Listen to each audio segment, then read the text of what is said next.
সেদিনটা শুরু হয়েছিল আর 10টা দিনের মতোই, আমার 40তম জন্মদিন। হঠাৎ আয়নার সামনে এক মুহূর্ত হারিয়ে গিয়েছিলাম। তারপরই শুরু হয়ে গেল আমার রুটিন। বৌমা, আরো এক কাপ।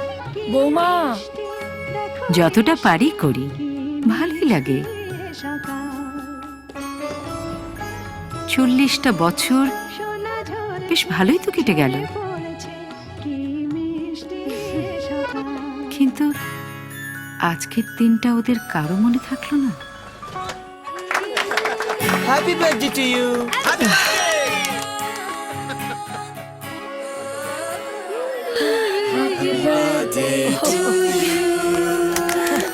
মায়ের চেয়ে আপনার কি আছে?